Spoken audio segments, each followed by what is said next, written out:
Jambo, welcome to another amazing episode of the Diaspora Talk, where we have amazing conversation geared at bridging the gap between continental Africans and Africa diaspora. So, without further ado, let's get right into the conversation. Okay. Hello. Hi. So, tell us about yourself. I have a blog, not a vlog. I have a channel, Livelyview. My channel started because, as I just said, I date a Ghanaian man, and we've been together several years, and I just really see how well he and I work together, right? And he just introduced me to all things Africa, and I've just been wanting to learn all things Africa. But my greatest objective, and I guess you could probably call me a Pan Africanist, right?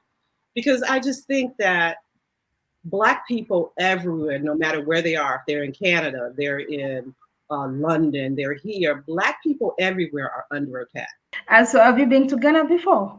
No, I haven't. I'm telling you, my plan this summer, we set aside the summer, we were coming, we were looking for land, we were looking for business opportunities. I have a purse line there, so I was going looking for, someone to be able to source and make my purses. We had a whole plan of what we were going to do, and who knew that, COVID would happen. It just changed everything.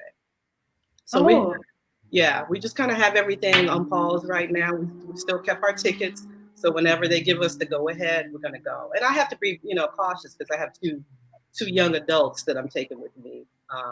So it was going to be me, my guy who's Ghanaian, and then my two kids. how do they feel about their plans to relocate? You know what? I've left it open ended because I said, look, we're not going to make any final decision until we get there. Because you can't really say for sure what you want to do 100% until you've actually been on the ground, boots on the ground. You kind of have a sense of the environment and your connection to the environment. So I just told them to keep an open mind, and we'll see. Once we get there, we'll see how it goes. But I'm going, and I'm staying. All right, that's awesome. You talk about relationship between continental Africans and Africa diaspora. How do you think we should benefit from each other? Um, I talked about this in my last video. I did a video called African Leaders, Black Americans Need Help, right? So if you guys haven't seen that, please go and check it out.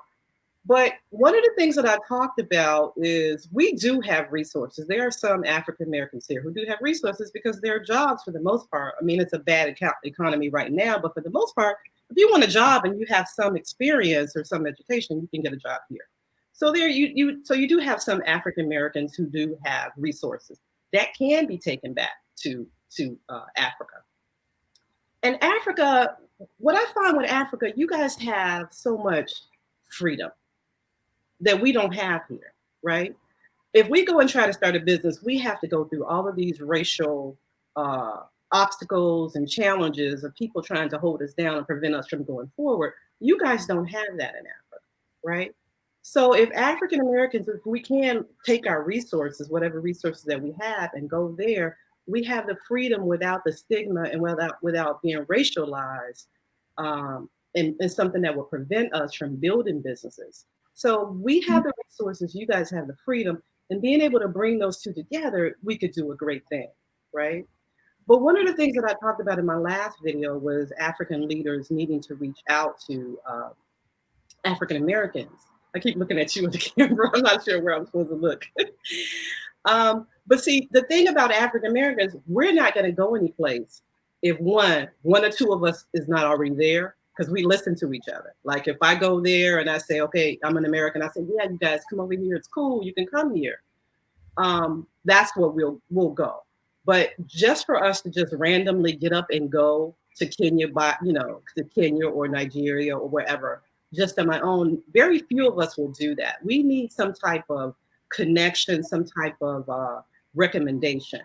So if we could get more leaders to reach out to us and persuade us, and to not even persuade us, but just tell us what it is, what's your country like? how can we possibly work together? That would go a long way. And Ghana did that, in their year of return. And this is what I was talking about in my video. A lot of other countries haven't really gone to that extent to reach out and say, yeah, we want you guys here, and this is how we might be able to work together. So you guys have the freedom. We may have the resources, but we got to be able to bring those together. And African Americans, we're not just going to unilaterally go if we don't give an invite and we don't know what we're going into.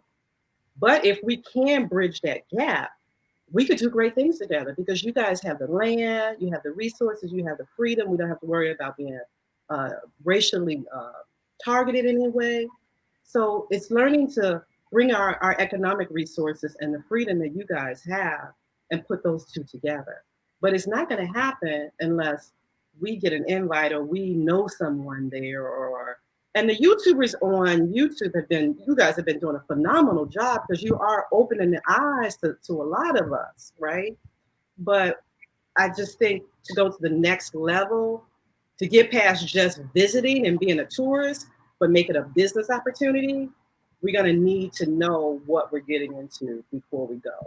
Basically, like African leaders need to invite, because maybe people are afraid because they don't know what to expect. But I think there's also a lot of resources online, like you mentioned, a lot of people, a lot of content. And I think right now there's at least African Americans in almost every African country at the moment. Just that maybe majority might be in the West Africa, but at the moment I think there's a lot of them in South Africa. And as time goes by, we started seeing a lot of them going to different regions: Namibia, Rwanda, Uganda, Tanzania, and all that. Right. Yeah, we're definitely seeing that. But this is how African Americans, we think if our mama or our daddy done gone, we're more likely to go.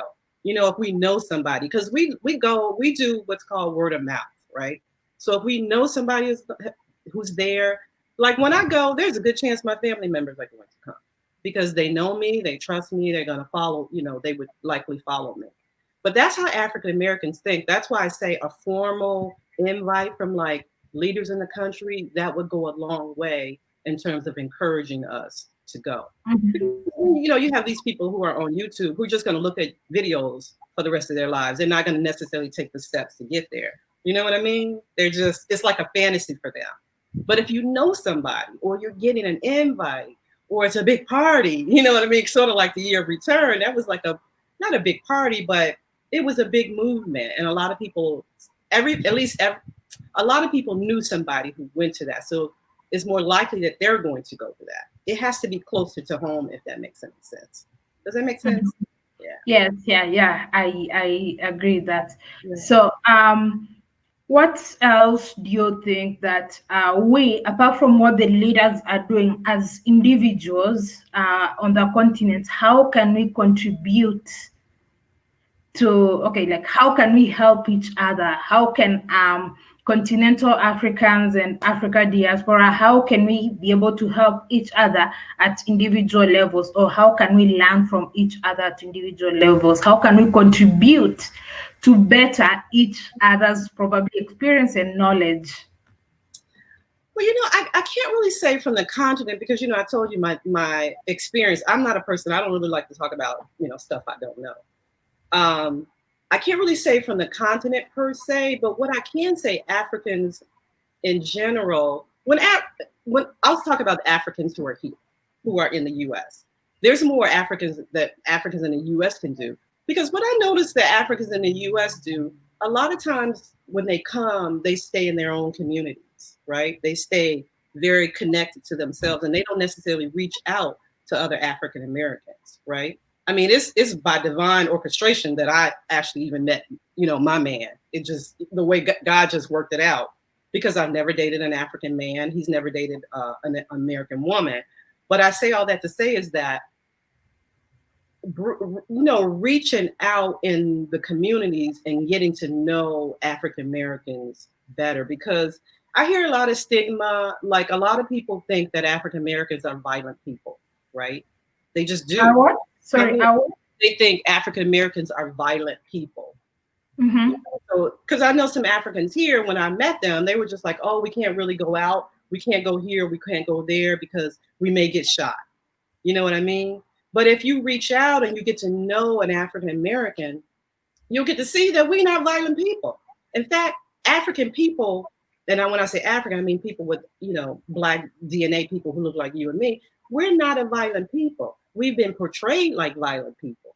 So we have to kind of break down these walls and get to know each other individually so that we can really know what it's like to be. So you as an African can really get to see what it's like to be an African American. And me as an African American, I can really get to see what's it like to be an African, because dating my guy, I can get to see he does. Like here, I'm gonna give you an example. I did a video a couple weeks, about a week or two ago, about Black people. Why are we always so late, right? Like, why are we always so late for everything? And what I realized here in dating him, like, I know we're late, African Americans are late, right? But dating him, I see Africans are even later than we are. So that's something that we share. But had I not dated him, I would just thought, oh, that's an African American issue. But I see it's not an African American issue. It's an African issue. You know what I mean? So I think once we get to know each other individually, we can see that we have more alike. We have more in common than we have, not in common, right? So I think it's making those individual connections, getting to know each other, beyond being a tourist. So if we come, don't get to know me as a tourist, get to know me as an African American woman, right? If you're here in America, don't just see me as an African American woman. I'm like you. I have the same ancestors that you have. So getting past that initial fear, I guess that's what I would say. I feel like I'm talking so much. No, it's okay. It's okay. And have you ever been to any country on the continent? And do you think if you are not dating a Ghanaian, you would have actually come to Ghana? No, I have not been any place. This would have been my first time this summer. That's why I was going to spend the entire summer there. And I think I would have eventually gone because I'm a very spiritual person. And I talk about this in my videos. There's an awakening happening with African people. And when I say African people, I mean people who look like you and me, no matter where you are. If you're in Jamaica, London, wherever, there's an awakening that's happening. So I think I would have made it there. It would have looked different, or I may have gone to another country. I don't know. But I think because I have a spiritual awakening that's happening within me, that's what's motivated me to go. God just brought the man here to help facilitate that, right? But I would have still gone because there's something that's happening within me. And when I talk to my other friends or I talk to other people, it's happening. It's happening. So I don't know if that answers your question. Yeah. Yeah. And I want to know, like, how are you nervous? Are you scared? What do you expect? I'm excited. I was, you know what? In fact, I got so depressed this summer when I found out we couldn't go. It was just about a week. I think I just stayed in the bed. I was just so depressed that I couldn't go because I've been planning for this for 4 years. I've been planning this, but see, I wanted to have all of my resources, put all my ducks in a row so that when I get on the ground, I can hit moving. I could find some land. I could find somebody to get started. I could, spend some time there because I teach. I'm a teacher, so I have the whole summer. So we were going to be there for the entire summer. So, but I planned so when I got there, I could make moves. I could do the things that I needed to do. So I planned for it. So when I found that I couldn't go, oh my God, I was really disappointed because it was like 4 years of planning just, put on hold. Right. So, but I'm all over YouTube. I'm always watching everybody's videos, just trying to feel that connection. And and I'm an earth person. I'm very much a nature person. So I was so looking forward to just like putting my feet on the ground, just feeling the Atlantic Ocean, just all of that, the whole experience. So I'm an African wannabe. All right. And what do you think is holding a lot of African diaspora, apart from the issue of being welcome? Is there any other issue that you think is holding them back from visiting or even coming back to the continent? Well, I think they just need more experiences. They need more people like me who's going to go and come back and talk about it. They need more people like you who are talking to African Americans, talking about it. And it's really funny that you say this, because last night I was sitting with my neighbor next door. It was like three other women. And I was just, and I'm an observer. I like to listen to people talk and hear what they have to say, because I find that the divine will say things to me, just by, observing people or being in people's presence. And one of the things I heard last night was African American women, and it was three other African American women I was talking to. One, they're being awakened too. They're being awakened too. We were talking about some spiritual issues. They haven't quite navigated or thought about it in terms of moving to Africa, but they're being awakened, and two, they're being disillusioned with what's happening here in America. They're tired. They're tired. They got to get up, and they got all this stress with this pandemic. They got to figure out their kids. They got, racial issues. A lot of our conversation was about how two of them were just being stigmatized racially on their jobs. Black people are getting tired. And that is part of the awakening, because sometimes people got to be cracked open before they make a move, right? And I see this whole pandemic as a cracking of the Black consciousness and how we think and how we feel. Because we've been very comfortable here in this country to some degree, because we have some of the comforts, but we've always had the racialization. We've always had the prejudices. But now it's on a whole nother level, because people ain't hiding their stuff no more. White people ain't hiding it no more. They saying, with Donald Trump, they feel emboldened. They're like, okay, we can do this right here in your face. Boom. Right? And Black people are seeing that. And they're like, oh, okay, it used to be in the closet. Now it's like on the dinner table. You know what I mean? And they're seeing that. And that is what's going to push, I think, more and more people to say, okay, I'm getting on the plane. I'm going over here. Right? That's what I think will happen. That's what I see happening. Spiritually, that's what I see happening. Mm-hmm.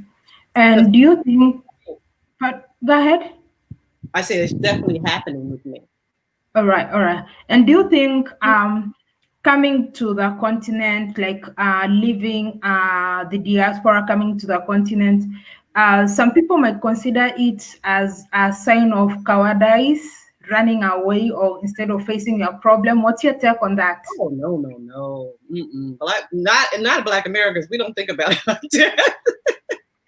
No, we look for what's best for us and what's for our family. Because Black people historically, particularly in this country, we have always moved about for the best opportunities. I mean, you have to think about it. In slavery, when slavery came, it was in the south of the country, right? It was in the southern states. Black people migrated north when there were better opportunities. And Black people go wherever is best and wherever is safe for them, at least here in America.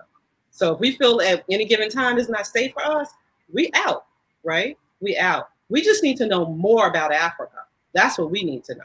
We need to know more about Africa. But I think many of us really aren't going to know until we, one, have somebody who's been there, or two, we've been there ourselves. But you guys are cracking the door wide open, right? That's what I got to say. You guys who are in, and I was looking so forward to when I got there this summer, I was going to videotape everything. But, it didn't work out that way. So we have to, rely on those of you guys who are there already, and telling us, more about, what it's like and what opportunities are there, and, and that we're welcome. All right. Any advice, your parting shot? Yeah. Go and look at my channel, Livelyview, you guys. Please subscribe. I'm trying to grow my channel. And I tend to talk about, some heavier things. Like I talk about racism a lot. I talked about the church, and I know y'all over there in Africa, y'all really in the church, right? So I talk about the church. So just go and, support my channel. And I would just say my party, if we could just learn, and I hate to use the term Pan-Africanist, but that's really what it's about. Black people everywhere have got to start working together. We got to see that all of us are under attack. Look what happened in China to the Africans in China, in Canada. Black people everywhere, the Black body is under attack no matter where it is. And we've got to see that and begin to work together. Black people are powerful people. We were the original man. And I'll talk about this on my channel too. We were, when God devised and came up with an idea of what people wanted, he wanted people to look like. He created a black woman and a black woman first. I mean, a black woman and a black man first. We have to understand who we are and learn to work together as a unit, no matter where you are. And until we get that, we're gonna struggle. But I think we're being divinely pushed in that way. Those are my party words. All right. Thank you so much, Debby. It's been a pleasure hosting you. Looking forward to your journey to the continent when that time comes after, all this pandemic is it's over, all right? Okay, thanks so much for your time. All right, you're welcome. Okay. All right. Thank you so much for watching that amazing episode. I hope you enjoyed it. Kindly like, share, subscribe so that we can get this information to as many brothers and sisters out there. Until next time, kwaheri.